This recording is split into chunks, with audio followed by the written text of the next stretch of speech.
Welcome to a journey into one of the most fascinating chapters in the world of philately, a world where every stamp tells a story, where history lives within delicate paper, and where collectors pursue not just value, but legacy.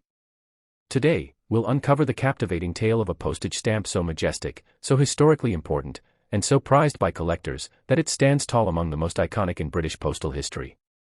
We're talking about the £1 brown lilac Queen Victoria stamp, issued in the late 19th century during the height of the British Empire. This isn't just a piece of paper. It's a window into a global empire. It's a reflection of economic power, technological progress, and royal prestige. This is more than just a stamp, this is a fragment of history, preserved in color and ink, worth thousands of dollars today, and coveted by collectors worldwide. Whether you are a seasoned philatelist, a passionate historian, or simply curious about what makes a tiny square of paper worth the price of a used car or more, you're about to discover why this stamp remains so incredibly valuable, and why it continues to capture hearts, imaginations, and high bids at international auctions. Let's travel back to the year 1878, a time when the sun never set on the British Empire. Queen Victoria sat on the throne, trade was booming, and steamships and railways connected the empire's farthest reaches. To issue a stamp of that value was extraordinary. It was never meant for everyday mailing or casual correspondence. It was strictly for commercial use, such as international trade shipments, legal parcels, and bulk documentation. Very few people would ever have seen this stamp in daily life, and even fewer would have ever used it.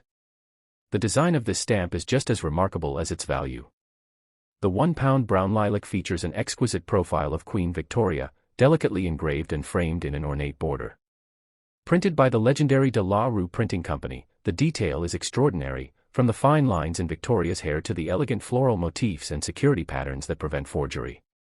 Every inch of the stamp was meticulously crafted.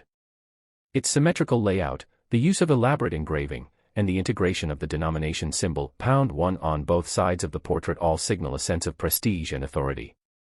The stamp's color, a muted brown lilac, was chosen not just for aesthetics, but also for practical reasons.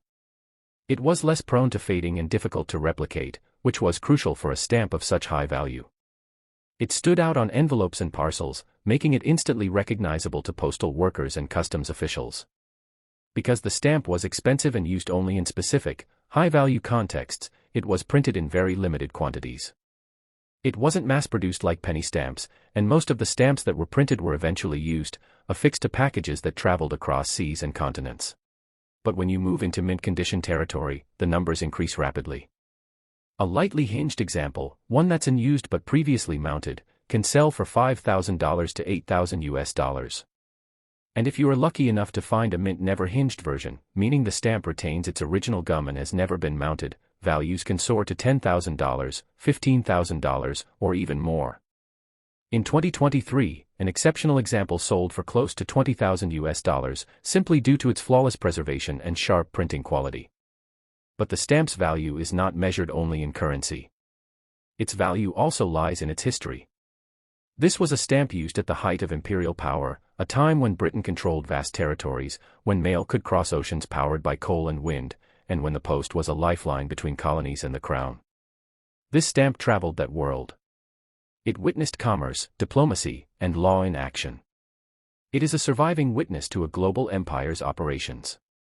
Of course, as with any high-value collectible, caution is required. Because of its fame and desirability, the £1 Queen Victoria stamp has been the subject of many forgeries and reproductions. If you're considering buying one, insist on certification from a reputable philatelic body, such as the Royal Philatelic Society London or the British Philatelic Association. Look for stamps that come with detailed provenance and expert evaluation. You'll also want to pay close attention to centering, perforations, watermarks, and gum condition. A stamp that is slightly off-center, has a small tear, or has had its gum disturbed can lose a significant portion of its value. Conversely, a perfectly centered, untouched stamp with clean perforations and no blemishes can command a premium many times over. If you do acquire one of these extraordinary stamps, proper storage and preservation are crucial. Store it in a climate-controlled environment, away from direct sunlight, moisture, and heat. Use acid-free paper mounts or specialized albums designed for philatelic materials. Always handle the stamp with tongs or gloves, never with bare fingers, as even skin oils can damage delicate gum or ink over time. And perhaps most importantly, understand that when you hold a £1 Queen Victoria stamp, you are holding a piece of art, a symbol of power, and a tangible link to a bygone era. It's a silent storyteller, one that has traveled through time and space to arrive in your hands, nearly 150 years after it was first issued. In today's world of instant communication and digital mail, this physical relic reminds us of a time when a message's journey was a feat of coordination, logistics, and international effort. The £1 Queen Victoria stamp captures that spirit, and for that reason, it will always remain a treasure, not only for what it's worth, but for what it represents. Next up, the £1 Queen Elizabeth II Windsor Castle stamp. This stamp isn't just a piece of paper. It's a piece of history. A masterpiece of design. And in some cases, a surprisingly valuable asset in the collectibles market today. So stay with me as we journey through its origins, artistic design, royal connections, production techniques, collector interest, and most importantly, its current value in today's stamp market, in 2024, measured in US dollars. Let's begin with the backdrop to this stamp's creation. The £1 Windsor Castle stamp was issued in 1955 as part of the iconic Castles high-value definitive series under the reign of Queen Elizabeth II, just 3 years after she ascended the throne. This series consisted of 4 denominations, 2 shillings and 6 pence, 5 shillings, 10 shillings, and £1. Each denomination featured a different historic British castle, symbolizing strength, continuity, and the monarchy's connection to British heritage. The £1 denomination depicted Windsor Castle, perhaps the most. His goal was to present these castles not as isolated buildings, but as living, breathing symbols of national identity. The £1 Windsor Castle stamp achieves this with stunning clarity. Lamb's work was engraved and printed by Waterlow and Sons Ltd., a British firm renowned for its high-quality security printing.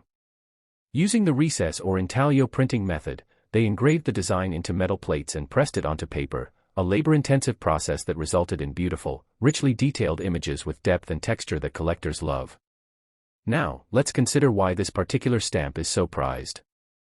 In 1955, a £1 denomination was an incredibly high face value. At the time, £1 was equivalent to roughly $2.80, a lot of money for a single stamp, and something far beyond the cost of sending a regular letter. These high-value stamps were typically used for parcels, international mail, and business correspondence. As a result, the number of stamps issued was relatively small compared to lower denominations, and many of them were used and discarded. This makes mint condition examples harder to find today, especially those that are perfectly centered, with intact gum and no hinge marks. So how much is this stamp worth in today's market? Let's talk numbers. In 2024, the used version of the £1 Windsor Castle stamp typically sells for anywhere between $5 and $25, depending on the quality of the postmark and overall condition. A well-centered, lightly cancelled example will always fetch more than a heavily used or poorly preserved one. But the real interest is in mint condition stamps, especially unhinged mint examples with full original gum. These can sell for $40 to $100, and in some cases even higher, especially at auction or among specialized collectors. Some dealers list pristine, never hinged specimens for upwards of $120 to $150, particularly if the centering is exceptional and the stamp is free of blemishes. Even more valuable are the errors and varieties. There are known examples of this stamp with watermark variations or printing flaws, such as inverted or sideways watermarks, missing color areas, or plate flaws. These rarities are much sought after by advanced collectors and can reach prices as high as $200 to $300, depending on the rarity and condition. Now, if you're holding one of these stamps and wondering what to look for, here are some quick collector tips. Check the gum on the back. Is it original? Has it been hinged before? Mint unhinged stamps are worth more. Inspect the centering. A well-centered stamp is far more valuable than one where the image is off-center. Look for damage. Avoid stamps with thins, tears, creases, or heavy postmarks if you want top dollar. Use a watermark detector. Some rare watermark varieties are worth several times more than the standard version. And finally, keep it protected. Use archival sleeves, acid-free paper, and keep it away from direct light and moisture. This stamp is more than a collectible, it's a time capsule. It captures the energy and optimism of the early years of Queen Elizabeth II's reign. A young queen, a powerful kingdom, and the rich visual storytelling of British castles. Today, with Queen Elizabeth II's passing, her early memorabilia, including stamps, are seeing a resurgence in interest. Collectors and historians alike are revisiting the symbols of her remarkable reign, and stamps like this one are at the center of that renewed attention. The £1 Windsor Castle stamp isn't just valuable for its monetary worth, it's a symbol of British history, a work of art in miniature, and a tribute to a monarch who served for over 70 years. For collectors, it offers the perfect blend of history, craftsmanship, and potential value appreciation. Next up, the £2 airmail stamp from the territory of New Guinea. Now, this isn't just any stamp. This piece of purple postal art tells the story of a time when airmail was cutting edge, and when vast colonial territories like New Guinea were still deeply remote and mysterious to much of the world. Issued in 1935, this stamp is part of a celebrated airmail series designed to commemorate the silver jubilee of King George V, who had then reigned for 25 years. Let's talk about the design first, because it's nothing short of breathtaking. In the center of the stamp, we see a bold depiction of an early aircraft flying over the lush and mountainous terrain of New Guinea. The winding river below hints at the rugged landscape of this tropical island, and the use of deep violet ink gives the scene a regal, almost dreamlike appearance. On the left side, we have a grand sailing ship, symbolizing the age of discovery and the maritime journeys that brought Europeans to the South Pacific. On the right, a native New Guinean stands tall, a powerful nod to the indigenous people of the land. Together, these elements, the plane, the ship, and the native figure, create a symbolic narrative of exploration, contact, and change. But what makes this stamp so important to collectors? Well, first, it was issued in very limited numbers. The £2 value was extremely high at the time, roughly equivalent to over $150 US in today's money, and it was never intended for everyday postal use. It was reserved for heavy airmail packages and official mail that required high-value postage. That means fewer people bought it, and even fewer preserved it. Many of the used copies were stuck to parcels and envelopes that have long since been destroyed, making well-preserved examples very rare today. The stamp was produced by Bradbury Wilkinson and Company, a highly respected security printer based in England. Known for their detailed engravings and secure printing processes, they created stamps and banknotes for governments all over the world. Their work on the New Guinea airmail series, and especially the £2 stamp, is considered some of their finest.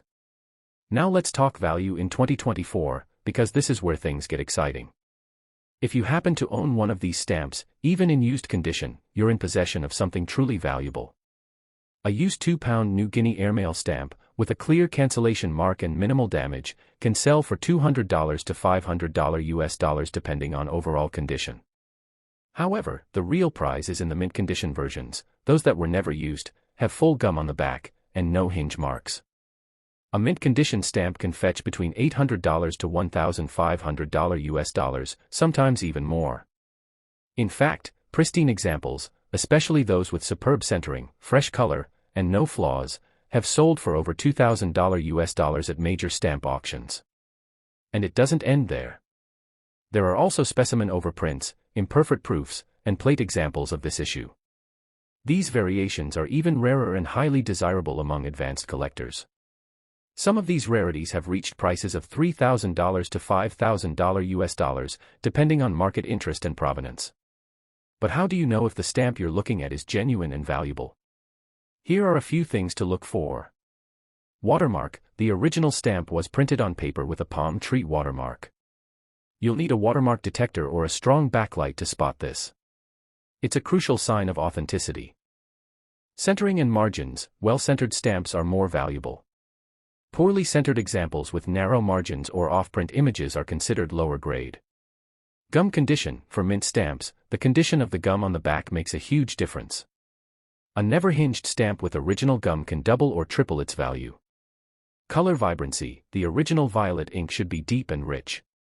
Faded or discolored examples are less valuable. Postmark clarity: for used stamps, a clean, readable postmark that doesn't obscure the main image is preferred.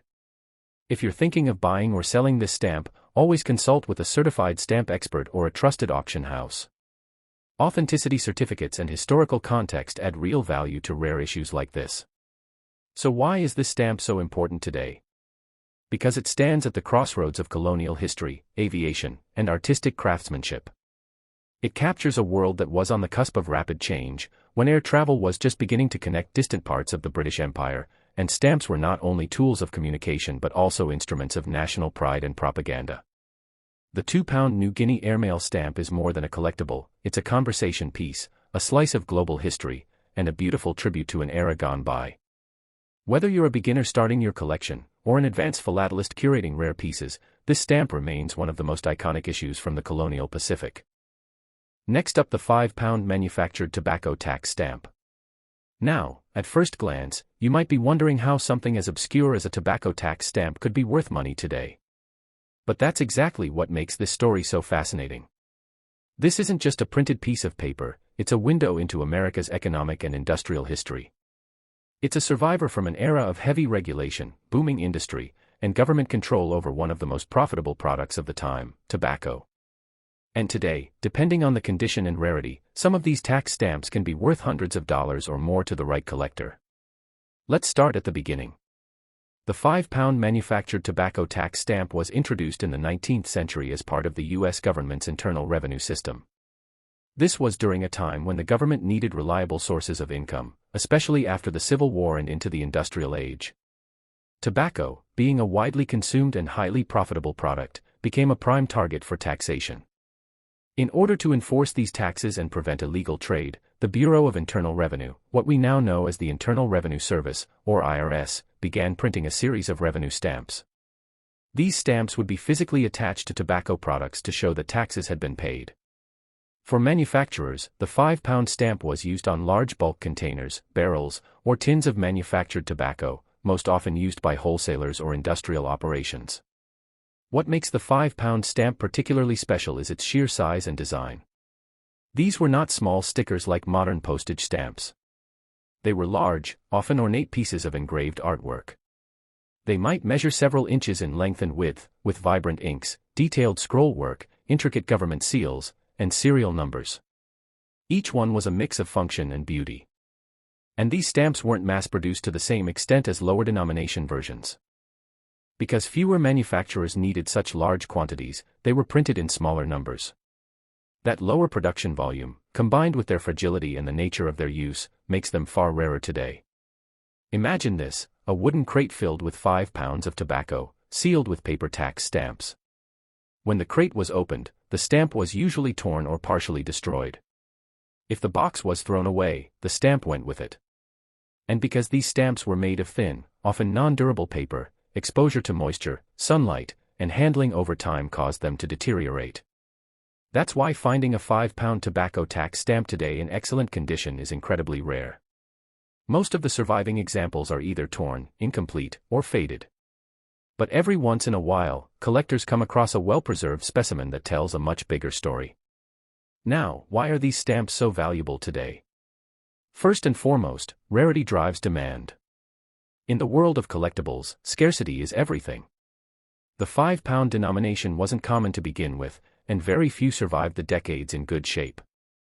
Combine that with the growing interest in revenue stamps, a subset of philately, or stamp collecting, and you have a market where these items are highly sought after. Unlike postage stamps, revenue stamps were used to pay internal taxes and rarely received the same attention from casual collectors. But in recent years, interest in revenue stamps, especially those tied to major American industries like alcohol and tobacco, has surged. Many collectors are also drawn to the historical significance of these stamps. They reflect a time when tobacco was a cornerstone of the American economy. The early 20th century saw the rise of massive tobacco corporations, companies like American Tobacco Company, Liggett and Myers, and Lorillard, just to name a few.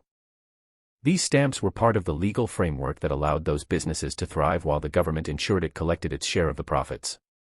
The stamps often include factory numbers, dates, or cancellation marks that can pinpoint exactly where and when they were used. That kind of detail makes them more than just a collectible, they become a document of American commerce and regulation. Let's move on to current market value. In today's collector market, a £5 manufactured tobacco tax stamp in poor or heavily damaged condition, say, one that's torn or incomplete, might still fetch between $200 and $500 just because of its historical nature. These are typically found on eBay, at flea markets, or in estate sales. They might not look like much, but for someone starting a collection, they're a great entry point.